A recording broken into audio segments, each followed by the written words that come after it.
नमस्कार विद्यार्थी मित्रांनो, स्पर्धा परीक्षा डिजिटल लर्निंग या यूट्यूब चॅनलवरती आपल्या सर्वांचं स्वागत आहे। विद्यार्थी मित्रांनो, आज आहे 7 जुलै 2024। तर आपल्या डेली करंट अफेअर्सच्या सीरीज मधील काही महत्त्वाचे चालू घडामोडींचे घटक आज आपण अभ्यासूया। चला तर मग आजच्या व्हिडिओला सुरुवात करूया।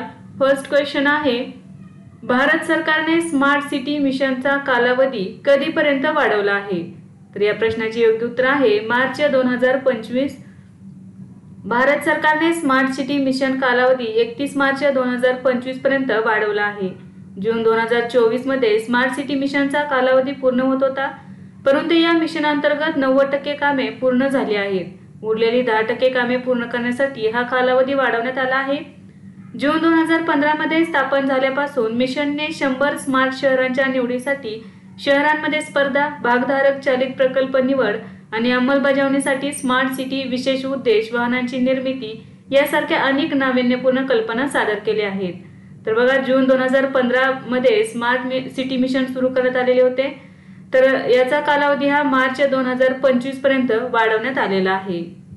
नेक्स्ट आहे, जागतिक बँकेच्या कार्यकारी संचालकांचे वरिष्ठ सल्लागार म्हणून कोणाची नियुक्ती करण्यात आली आहे? तर याचे योग्य उत्तर आहे निकुंज श्रीवास्तव। केंद्र सरकारने निकुंज श्रीवास्तव यांची जागतिक बँकेच्या कार्यकारी संचालकांचे वरिष्ठ सल्लागार म्हणून नियुक्ती केली आहे। ते राजीव टोपनो यांची जागा घेतील।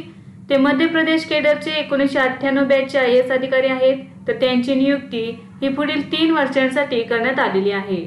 तर बघा, जागतिक बँकेच्या कार्यकारी संचालकांचे वरिष्ठ सल्लागार म्हणून निकुंज श्रीवास्तव यांची नियुक्ती करण्यात आलेली आहे।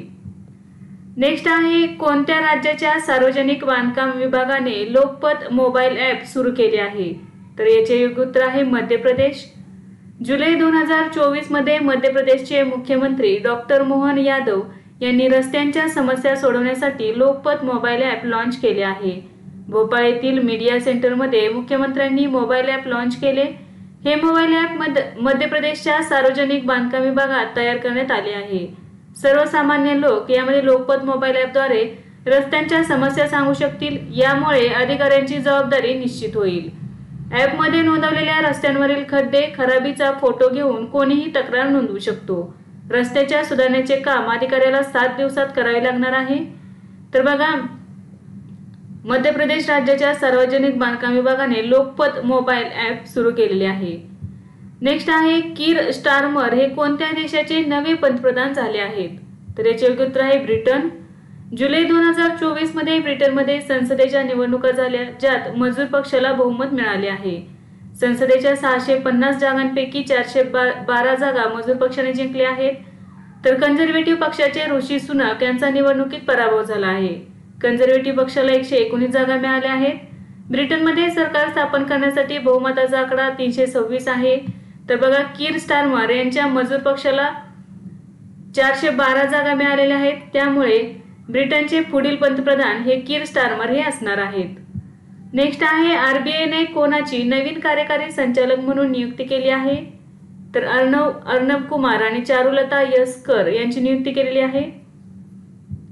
तर जुलै 2024 मध्ये रिझर्व्ह बँक ऑफ इंडियाने अर्णब कुमार चौधरी आणि चारुलता यस्कर यांची कार्यकारी संचालक म्हणून नियुक्ती केली आहे।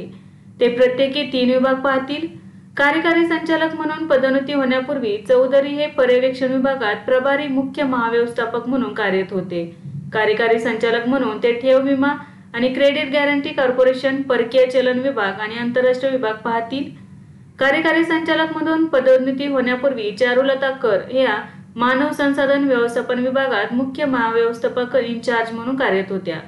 त्या कम्युनिकेशन विभाग, मानव संसाधन व्यवस्थापन विभाग आणि माहितीचा अधिकार या 3 विभाग पाहतील। तर बघा, जुलै 2024 मध्ये RBIने अर्णब कुमार आणि चारुलता यस्कर यांची नवीन कार्यकारी संचालक म्हणून नियुक्ती केलेली आहे।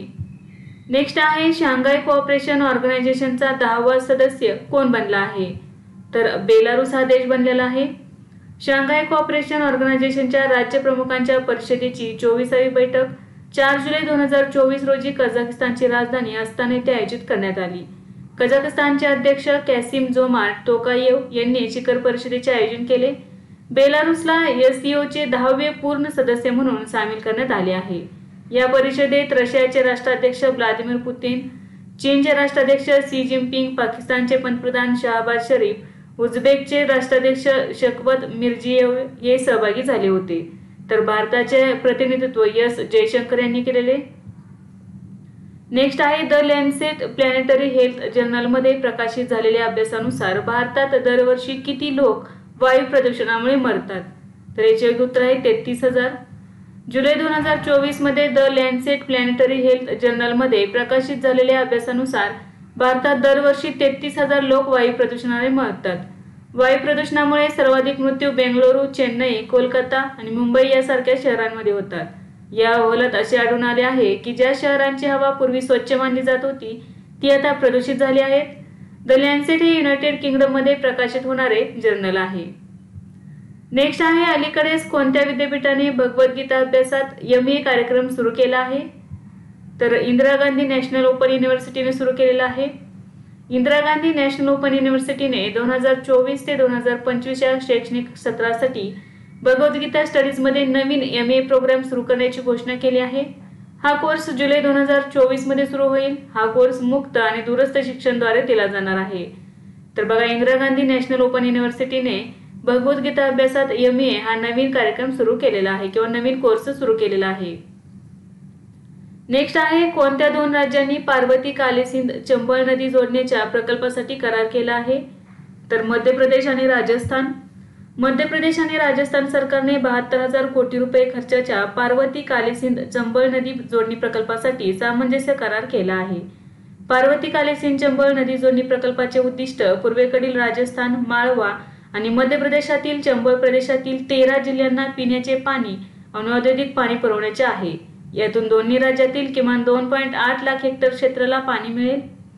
नेक्स्ट आहे केंद्रीय गृहमंत्री आणि सहकार मंत्री अमित शहा यांनी शेतकऱ्यांसाठी कोणती योजना सुरू केली आहे? तर याचे उत्तर आहे नॅनो खत अनुदान योजना.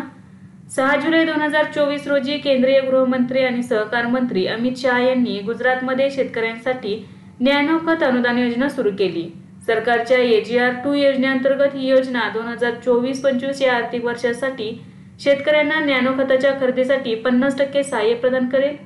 102व्या आंतरराष्ट्रीय सहकार दिनानिमित्त आयोजित गांधीनगर येथील सहकार समृद्धी परिषदेत शहा यांनी या योजनेचे अनावरण केले.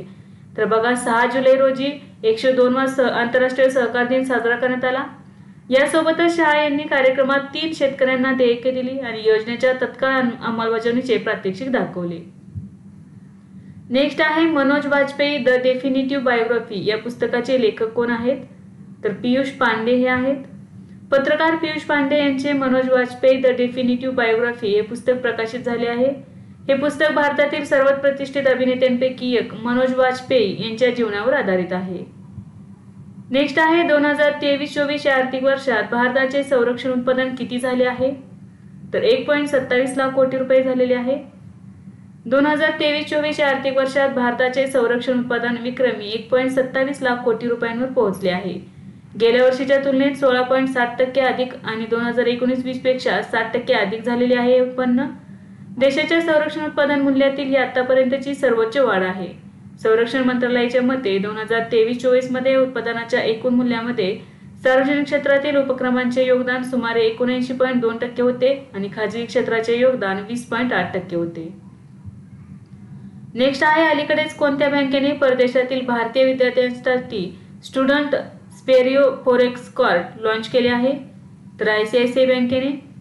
जुलै 2024 मध्ये ICICI बँकेने स्टुडंट सॅफिरो फॉरेक्स कार्ड लॉन्च केले आहे. हे प्रीमियम प्रीपेड फॉरेक्स कार्ड परदेशात उच्च शिक्षण घेत असलेल्या भारतीय विद्यार्थ्यांसाठी डिझाईन केलेले आहे. व्हिसाद्वारे समर्थित हे कार्ड विद्यार्थी आणि त्यांच्या पालकांसाठी परदेशातील आर्थिक व्यवस्थापन सुलभ करण्याच्या उद्देशाने अनेक फायदे देईल. स्टुडंट सॅफिरो फॉरेक्स कार्ड हे 15,000 रुपयांपर्यंत व्यवहार करण्याचे फायदे देते. नेक्स्ट आहे अतिरिक्त राष्ट्रीय सुरक्षा सल्लागार म्हणून कोणाची नियुक्ती करण्यात आली आहे? तर राजेंद्र खन्ना यांची. जुलै 2024 मध्ये राजेंद्र खन्ना यांची अतिरिक्त राष्ट्रीय सुरक्षा सल्लागार म्हणून नियुक्ती करण्यात आली आहे. ते ओडिशा केडरमधील 1978 बॅचचे IPS अधिकारी आहेत. ते डिसेंबर 2014 ते डिसेंबर 2016 या कालावधीत संशोधन आणि विश्लेषण विंगचे प्रमुख म्हणून कार्यरत होते. त्यांना जानेवारी 2018 मध्ये तंत्रज्ञान आणि बुद्धिमत्ता विभागाची देखरेख करण्यासाठी उप राष्ट्रीय सुरक्षा सल्लागार नियुक्त करण्यात आले होते. नेक्स्ट आहे पॅरिस ऑलिम्पिक 2024 साठी भारतीय ऑलिम्पिक संघटनेचे प्रमुख प्रायोजक कोण बनले आहे? तर भारत पेट्रोलियम कॉर्पोरेशन लिमिटेड म्हणजेच BPCL. भारत पेट्रोलियम कॉर्पोरेशन लिमिटेडने पॅरिस ऑलिम्पिक 2024 आणि लॉस एंजेलिस ऑलिम्पिक 2028 साठी भारतीय ऑलिम्पिक असोसिएशन सोबत प्रमुख भागीदार म्हणून भागीदारी केली आहे. BPCL हा भारत सरकारच्या पेट्रोलियम आणि नैसर्गिक वायू मंत्रालयाच्या अंतर्गत एक भारतीय केंद्रीय सार्वजनिक क्षेत्रातील उपक्रम आहे. तर विद्यार्थी मित्रांनो, आज आपण काही महत्त्वाचे चालू घडामोडीचे घटक अभ्यासले. यासारखेच नवनवीन व्हिडिओ पाहण्यासाठी चॅनलला लाईक करा आणि सबस्क्राईब करायला विसरू नका. धन्यवाद.